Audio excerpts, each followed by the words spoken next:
அப்பா, இந்த டப்பா வண்டி இங்க நிக்க வைக்காதீங்கன்னு சொல்லி எத்தனை வாட்டி சொல்றதுப்பா?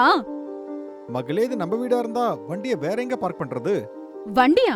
இது யாராவது வண்டின்னு சொல்வாங்களா? ஸ்கிராப்புப்பா, இது ஸ்கிராப். நான் காத்தால சொன்னனா இல்ல என்னோட ஃப்ரெண்ட்ஸ் வராங்கன்னு சொல்லி. அவங்க வந்து கேட்டா நான் என்ன சொல்றது? என் அப்பா ஆட்டோ டிரைவர்னு சொல்லட்டா? மகளே, நான் ஆட்டோ டிரைவர் தானே. ஹா, ஆட்டோ டிரைவர் மட்டும் தான் நீங்க. இது ஒண்ணும் அவ்ளோ பெரிய விஷயம் இல்லப்பா, எல்லாருக்கும் சொல்லிட்டு திரியறதுக்கு. தயவு செய்து நான் சொல்றது புரிஞ்சுக்கோங்க. இங்க இருந்து இதை எடுங்கப்பா. அட,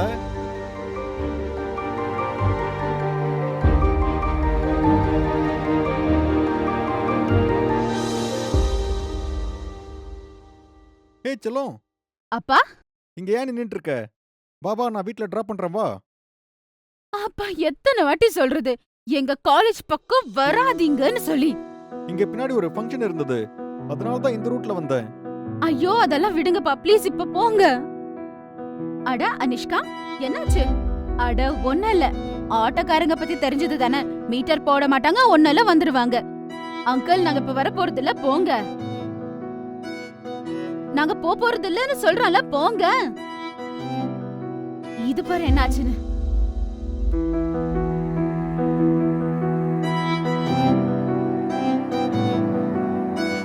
அப்பா, சொல்லுமா, எனக்கு ஜாப் கிடைச்சது. என்னம்மா சொல்ற?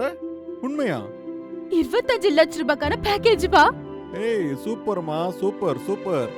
ஆ, நாம இன்னைக்கு சாயங்காலம் கோவிலுக்கு போவோம். உனக்கு வேலை கிடைக்கணும்னு நான் ரொம்ப வேண்டியிருக்கேன். எப்படிப்பா போக முடியும்? நம்ம ஆட்டோல தான். அப்பா, இப்ப இந்த ஆட்டோ இங்க இருக்கலாம், ஆனா சாயந்தரம் அது இங்க இருக்காது. அப்படின்னா? நான் சோனுகிட்ட பேசிட்டேன். அவங்க இத வாங்க ரெடியா இருக்காங்க. அதுக்கான பேப்பர்ஸ் நீங்க அவங்களுக்கு கொடுத்துருங்க. ஆனா இந்த ஆட்டோல வர உழைப்புல தான் நம்ம இத்தனை வருஷம் வாழ்ந்துகிட்டு இருந்தோம். அப்பா, இந்த வாட்டி நான் டிசைட் பண்ணியாச்சுப்பா. இந்த வீட்ல நான் இருக்கணும், அப்படி இல்லனா இந்த வேஸ்ட் ஸ்கிராப் இருக்கணும்.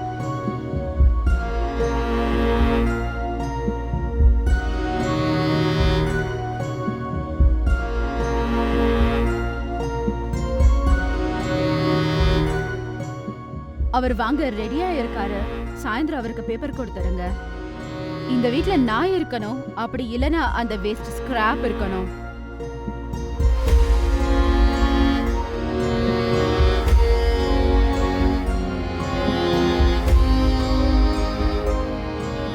ஹலோ, அண்ணா. அப்பாவோட ஆட்டோவை வித்துட்டியா?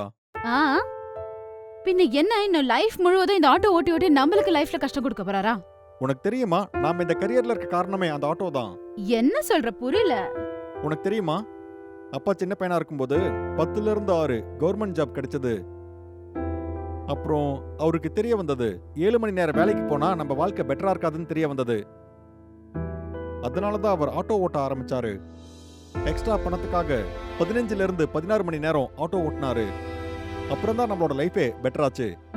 ஆனா இதெல்லாம் எதுக்காக இதுக்கு முன்னாடி நீ எனக்கு சொல்லல? உனக்கு அதெல்லாம் புரியும்னு நினைச்சேன். நீ எப்பவுமே லைஃப் ஸ்டைல் நியூ ஸ்டாண்டர்ட்னு சொல்லிக்கிட்டே இருப்ப. I'm so sorry Anna. Sorry என்கிட்ட சொல்லாத, அப்பா கிட்ட சொல்லு. சரி. சரி, ஓகே, பாய்.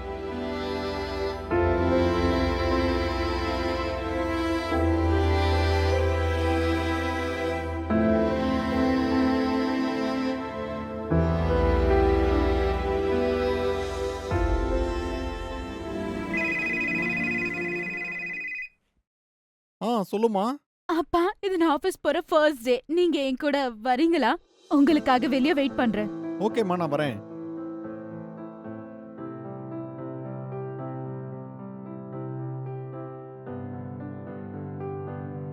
ஏன் ஏன் auto?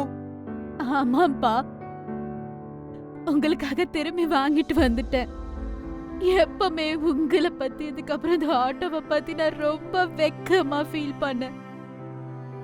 I promise I have changed. இதுக்கு மேல ஐ ப்ராமிஸ் யூ, எப்பவுமே இந்த ஆட்டோல தான் நாம ஆபீஸ் போறோம். நீங்க என் பாஸ மீட் பண்ண போறீங்க, என் கலீக்ஸ மீட் பண்ண போறீங்க, அப்புறம் என்னோட ஃப்ரெண்ட்ஸ். இல்லம்மா, நீ அதெல்லாம் பண்ண வேண்டியதில்ல. ஏன் முடியாதுப்பா? கண்டிப்பா முடியும்.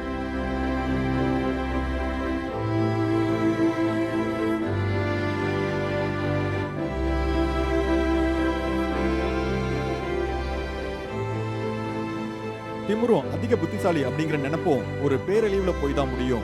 அதை தவிர்க்க முயற்சி பண்ணுங்க. அதுதான் இந்த ஸ்டோரி. நான் உங்களை அடுத்த வாரம் பார்க்குறேன். நேர்மறை எண்ணத்தோட இருங்க.